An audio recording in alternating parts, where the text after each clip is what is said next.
참 예수님, 오늘은 성령 강림 대축일입니다.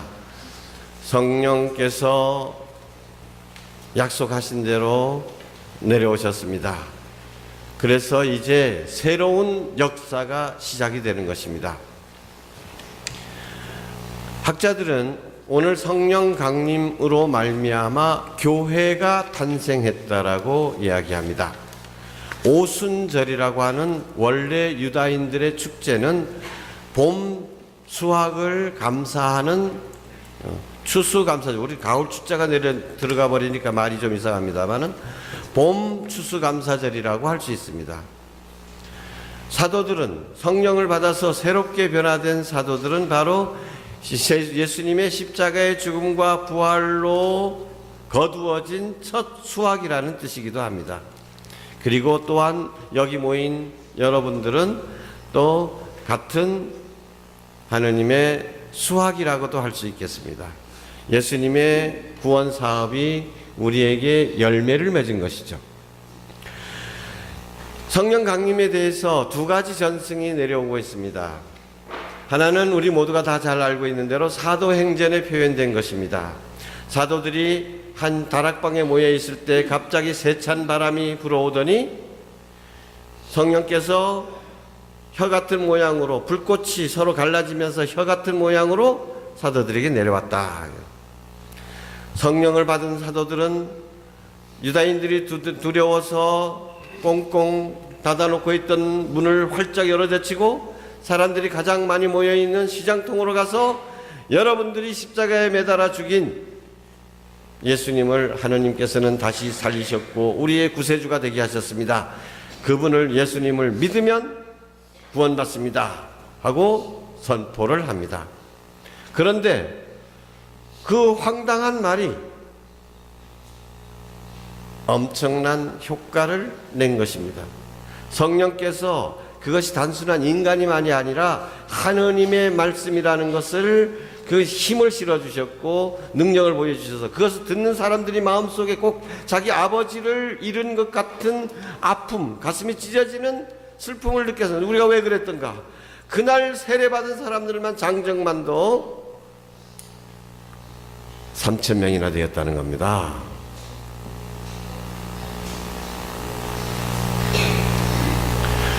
이것이 첫 번째 성령 강림에 대한 전승이고 두 번째는 오늘 요한복음이 이야기해 주는 것입니다.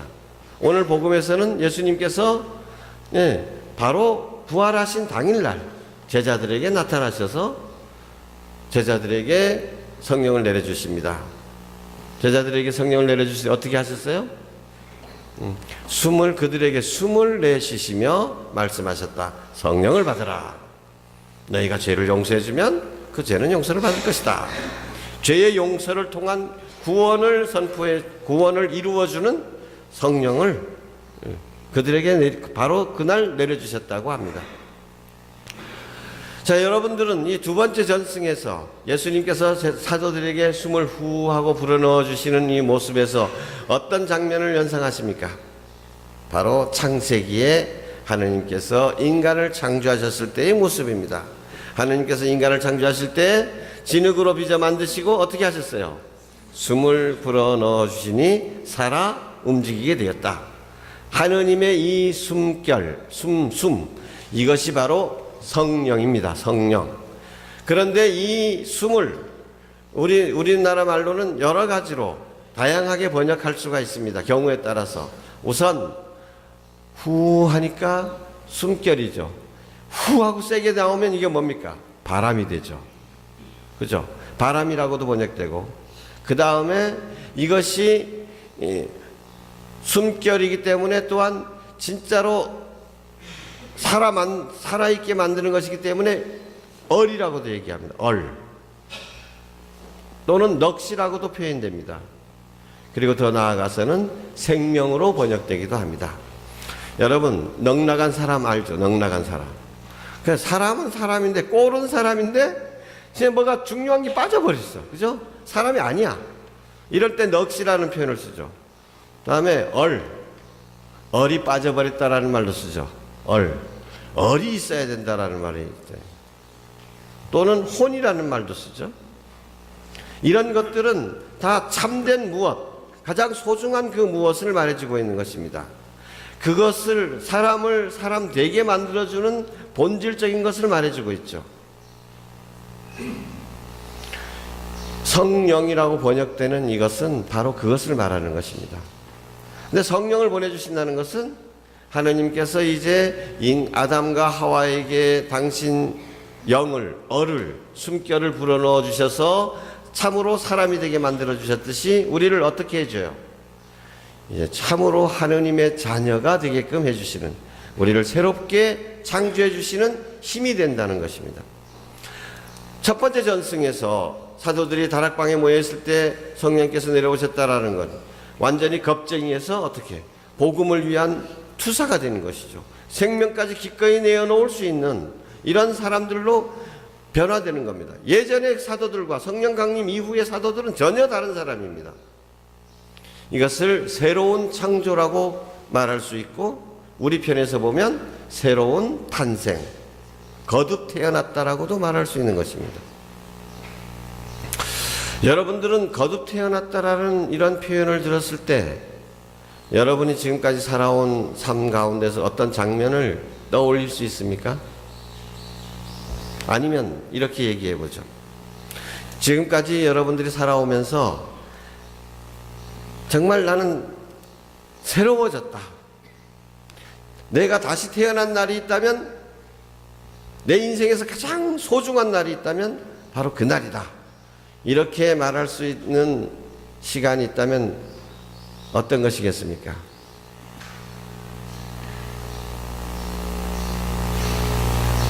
결혼날?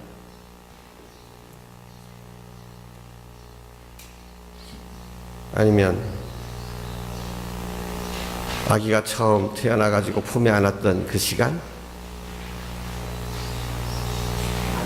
누구를 만난 날?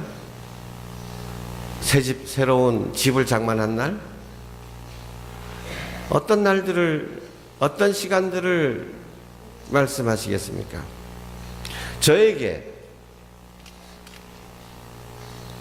가장 의미 있는 날, 가장 보람 있는 날을 택하라 그러면 저는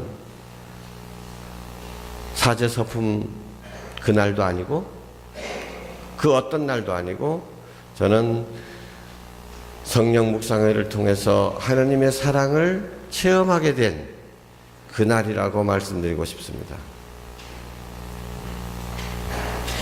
신부가 된 것이 저로서는 가장 중요한 의미가 있는 날 같지만, 사실 신부가 되고 안 되고보다도 더 중요한 것이 있습니다.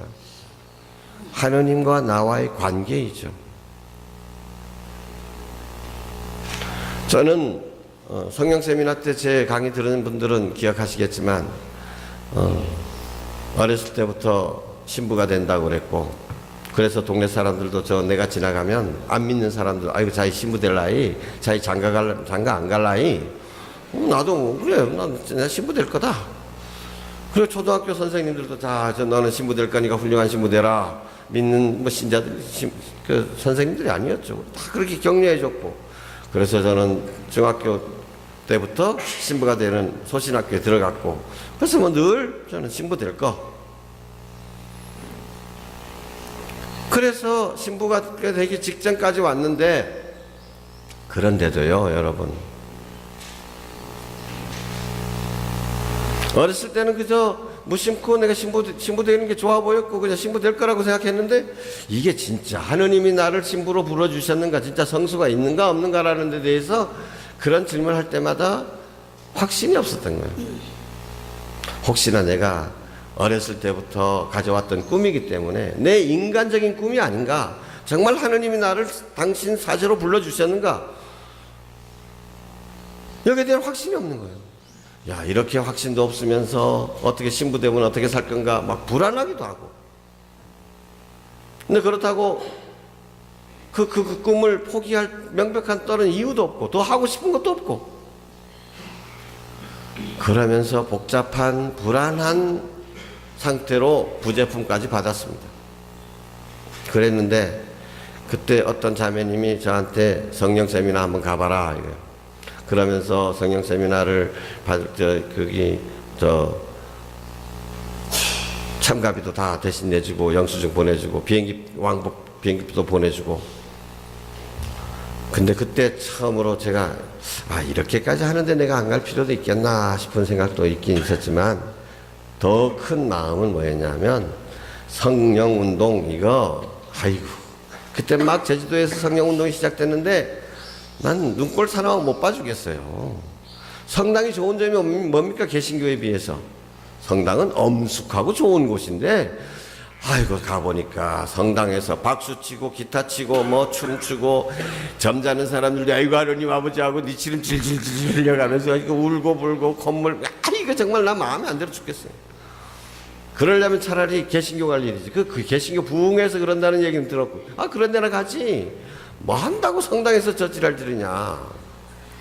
그래서 내가 신부되면 제주도에서 이 성령운동을 뿌리 뽑아버려야 되겠다, 이렇게 생각을 하고 있었습니다. 그런데 성령 세미나, 거기 성직자 수도자들만 하는 성령 세미나에 가면 거기 성령 운동의 왕초들이 다 와 있을 거니까 호랑이를 잡으려면 호랑이 굴에 들어가야 된다, 그런 생각을 하고 성령 세미나에 참석을 한 겁니다. 그 전에 학교에서 성령 세미나에 대한 토론회가 있었어요, 우리 부제반들끼리. 그래서 그럼 신부님이 어떤 성령 세미나 찬성하는 그룹, 반대하는 그룹 이렇게 나눠 가지고 서로 토론을 하게끔 하는데, 그럼 이제 발표를 누가 해야 되잖아요. 성령 운동에 대해서 반대하는 그 그룹에 내가 대표로 해 가지고 발표를 하게끔 내가 자원을 했어요. 그래서 그 주간에 성령 운동하는 열심한 신부님 본당을 가봤어요. 그 신부님은 어떻게 하나 자료를 구하려고. 근데 뭐 주일날이라 뭐 별다른 행사가 없더라고요. 뭐 다른 것도 틀린 점 보이지도 않고 이제 갈까 하고 있는데, 마침 한 자매님이 새댁 같았어요. 갓난아기를 안고 막 성당으로 쫓아오는 거예요. 미사가 진행 중인데.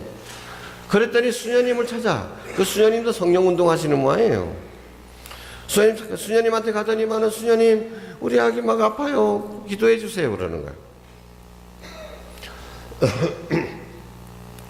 그런데 수녀님이 그래? 아무렇지도 않게 수녀님이 아이고 어떡하나 이런 것도 없어. 그래? 그래 하고는 눈 감고 이렇게 안수해주면서 방언으로 기도해 주더라고. 옳지 이거다, 증거를 잡았다 이게. 내가 뭐 때문에 옳지 그러겠어요? 난 그랬어요. 저 어멍도 문제고 저 수녀님도 문제다. 아기가 아프면 어떻게 해야 됩니까? 병원에 가야지. 어디? 수녀님도 그렇게 해서 아픈 아기가 오면은 아이고 야야야 빨리 병원에 데려가라 해줘야지. 정거당 아기 잘못되면 어떻게 책임지려고 지금. 다들 미쳤다 그래, 미쳤다.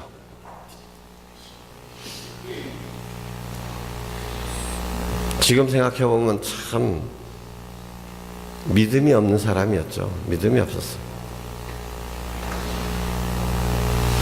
아무리 용한 의사한테 가더라도, 아무리 훌륭한 시설에 가더라도 그 하찮은 쌍꺼풀 수술하당도 죽고 맹장 떼어내당도 죽고 하는 판인데, 하느님께서 돌봐주시지 않으면 아무리 훌륭한 의사나 병원이라 할지라도 나을 수 없고, 하느님께서 함께 해주신다면 병원에 안 가도 얼마든지 나을 수 있다는 것을 저는 믿지 못했어요. 하느님보다도 병원을 더 믿은 거죠. 아무리 훌륭한 약이 있다 할지라도 하느님께서 함께 해주셔야만 약효가 발휘될 수 있는 것이지, 하느님께서 허락하시지 않는다면 인삼녹용 아무리 먹어봐도 소용이 없다는 것을 저는 그때는 믿지 않았던 겁니다. 아픈 사람은 병원으로, 신부는 기도, 다른 영적인 문제나 이렇게 상관하는 것이지, 이렇게 생각을 하고 있었던 거죠. 정말로 믿음이 없었던 사람이었습니다. 그랬는데 제가 성령 세미나에 다 가서 등록을 하고, 그래도 왔으니까 기도라도 해봐야지 하고는 감실 앞에 딱 가서 무릎을 꿇고 앉았는데, 그때 하느님께서 제 눈을 열어주신 겁니다. 하느님께서 제가 지금 그때까지 지나왔던 인생을 한눈으로 볼 수 있도록 쭉 이렇게 펼쳐 보이시는데, 나는 내 힘으로 지금까지 여러 가지 난관을 극복해왔고 지금 안 쫓겨나가고 신학교에서 지금 이렇게 부재까지 됐다, 내가 요령이 좋아서, 이렇게 생각을 했었는데 그게 아니라는 것을 보여주셨습니다. 하느님께서 나를 신분 만들려고 요소요소에 이런 사람을 배치해 두시고 저런 손길을 인도해 주시고 참 미꾸라지같이 빠져나가려고 하는 나를 하느님께서 붙잡으셔 가지고 신부 만드시려고 얼마나 애를 쓰셨는가, 그게 한눈에 그냥 팍 들어오는 거예요.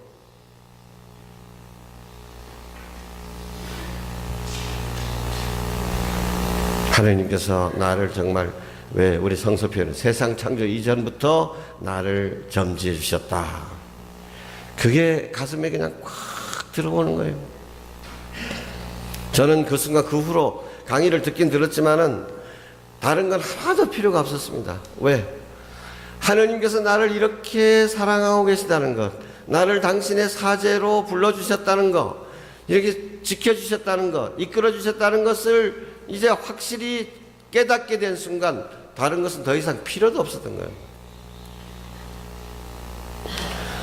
앞으로 제가 살 날이 얼마나 남았는지 모르지만은 그래도 인생에서 가장 의미 있는 날을 손꼽으라면 저는 서슴지 않고 이 성령 세미나에서 체험한 하느님의 사랑, 그 시간이라고 저는 자신 있게 말할 수 있고, 지금까지 내가 사제로 살아올 수 있는 것, 사제로서 여러 가지 실수도 하고 참 넘어지기도 많이 넘어졌고 참 부끄러운 일도 많지만 그럼에도 불구하고 그 모든 것들을 그냥 주저앉지 않고 다시 일어서서 다시 시작할 수 있게 만들어주신 그 힘이 어디서 나오느냐? 바로 이 하느님의 사랑에 대한 체험에서 나오는 것입니다. 여러분에게 제가 이렇게 자신 있게 하느님의 사랑에 대해서 선포할 수 있는 것도 바로 거기서 나오는 힘인 것입니다. 성령은 이렇게 완전히 딴 사람으로 바꾸어줍니다. 사실 성령 세미나를 통해서 제가 얻은 이야기를 하려면은 뭐 한도 끝도 없지만은, 우선 제가 첫 본당에 신창성당이었어요. 신창성당이 아니라 그 전에 이대원 신부님이 계셨었고, 이대원 신부님이 성령 운동을 많이 하셨습니다. 그 본당에서. 그래서 거기서 본당 신부가 가니까 시도 때도 없이 할머니들이 머리를 들여밀고 안수해달라고 청합니다. 안수해 주십시오, 안수해 주십시오. 하느님의 사랑을 깨닫긴 또 했죠. 저도 깨달은 사람이지만 하느님의 은사와 이런 열매들에 대해서는 아직 제가 잘 몰랐을 때, 아이고 신부가 영손 원정 뭐 기도해 주면 병이 나사. 하도 기도해 달라니까. 그래도 내 마음이 실리기 위해서는, 난 하느님께서 하시는 일이라는 것보다도 내가 손을 얹으면 내가 무슨 병 고쳐주는 걸로 착각을 하고, 난 손에 힘이 어신디 이건 병이 나을 건가. 그리고 겨우 제가 믿음으로 하는 건, 하느님 나보지 마랑예 영께도 신부 머리 얹어주면 병 나식하부대 생각하는 이 할망의 믿음을 보시고 어떤 좀 해줍서, 그런 정도의 생각이었어요. 근데 내 마음도 함께하기 위해서 계속 물어봐야 될 거 아니야. 뭐 때문에 저 기도받지 않았는지. 경험은, 아이고 이번 독감은 지독행 머리가 지근지근 아팠니. 아이고 안수해 줍소. 아이고 어젯밤에 죽은 하루방 꿈에 시꺼분하니. 하느님 하는 신부님 기도해 줍소. 나중에는 하도 기도해 주려 오는 할머니들이 많으니까 할머니만 보면 겁나. 또 기도해 주려 햄신가 해가지고 그럴 정도였어요. 근데 그런 체험을 통해서 그래도 신부가 기도해 달라는데 기도 안 해줄 수 없잖아. 아이고 신부님 고맙습니다. 행근에 저 전복도 가져오고 또 시장에서 산닭 그것도 가져오고, 아이고 신부님 기도해 주나 나사수다. 영도하는구나. 나가 기도해 주나 나 기도하는구나. 이렇게 체험이 쌓이게 되는 거예요. 그래 내가 하는 일이 아니야. 정말 나는 도구로구나. 난 수도 파이프다. 하나님의 은총이 나를 통해서 이게 꼭지를 틀면 확 내리는 거예요. 물이 수도 파이프가 물 주는 겁니까? 아니잖아요. 통로일 뿐이잖아요. 나는 하느님 은총의 통로다. 근데 내가 수도 꼭지 막아보면 안 되고 나 그냥 열어주기만 하면 된다. 하느님이 알아서 하십니다. 그러면서 점점 기적 같은 체험들을 많이 하게 되는 거예요. 기도회를 하는데 모여 앉아서들 그 촌할망들 기도도 잘합니다. 정말 순박하게 속에 있는 거 계속 이렇게 기도합니다.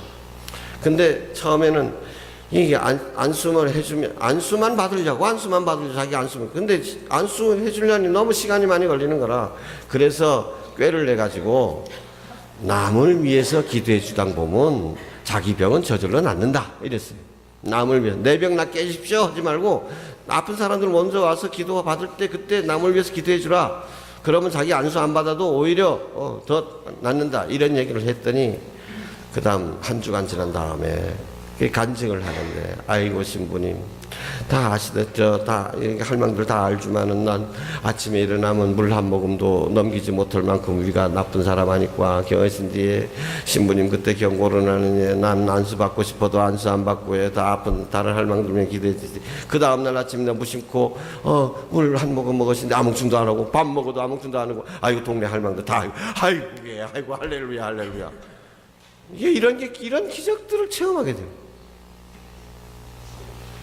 그러다 보니까 전국적으로 또 돌아다니면서 강의도 하게 되고 또 치유 봉사도 하게 되고 이따가 이제는 뭐 어디 미국으로 브라질로 독일로 막 이렇게 세계적으로 내가 무사 내가 하는 일이 아니라는 거예요. 뭐 이 이야기 하려고 그러면 한도 끝도 없지만은 어떻게 제가 이렇게 변화될 수 있었겠습니까?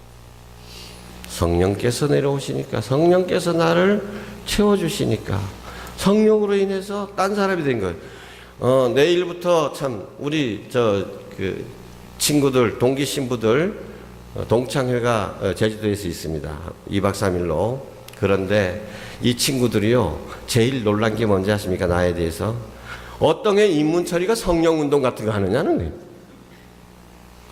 도저히 자기네들 신학생 때 알았던 이미지하고는 전혀 다른 거예요. 이렇게 전혀 달라진 사람으로 이렇게 바꿔놓는 힘이 바로 성령이신 겁니다. 여러분, 이거는 신부한테만 일어나는 일이 아닙니다. 성령 운동의 특징 중에 하나는 평신도들에게서 놀라운 은사가 나타난다는 것입니다. 여러분들이 말씀의 은사를 많이 받을 수도 있고 신부님의 이야기보다도 평신도가 이 자리에서 하는 이야기가 오히려 더 힘이 있는 하나님의 말씀이 될 수도 있다. 신부가 손 얹어주는 것보다도 평신도가 손 얹어주는 것이 오히려 더 큰 치유의 힘이 될 수도 있다. 이런 게 성령운동의 특징입니다. 여러분들도 다 성령을 충만히 받으면 새 사람이 됩니다. 하느님께서 필요하신 만큼 여러분에게 공동체를 위해서 봉사하도록 여러분에게 은사와 열매를 나눠주시는 것입니다. 2000년 전에 사도들에게 나타났던 그 변화를 한번 상상해 보십시오. 오늘 이 자리에 하느님의 성령께서 여러분에게 충만히 내려오셔서 여러분들을 다 뜨겁게 변화시켜 주시기를 기도합니다. 마음을 활짝 열어드리십시오. 성령과 나는 무슨 관계인가? 아이고 그거 저 몇몇 사람들에게나 이렇게 일어나는 일이지 나하고는 관계없다라는 건 성령께 문을 닫아버리는 겁니다. 마음의 문을 닫아버리는 겁니다. 성령께서 원하시면, 성령께서 자비를 베풀어 주신다면, 성령께서 내 마음에 오셔서 내 가장 깊은 곳에 오셔서 나를 사랑으로 불태워 주시고 거짓된 것들을 다 씻어버리시고 나를 당신의 도구로 써주실 것이다. 그렇게 성령께 마음을 열어드리십시오. 주님, 제가 여기 있습니다. 당신 뜻대로 저를 써주십시오. 이렇게 봉헌의 기도를 할 때 그러면 성령께서는 필요하시다면 필요하신 때에 필요하신 방법으로 여러분들에게 성령을 충만히 내려주시고 여러분들이 성령으로 가득 차서 하느님의 일을 하게 될 것이고 하나님 아버지의 영광을 드러내면서 여러분 자신의 믿음의 길을 정말 용기 있게 또 기쁨과 평화로 가득 채워주실 것입니다. 아멘.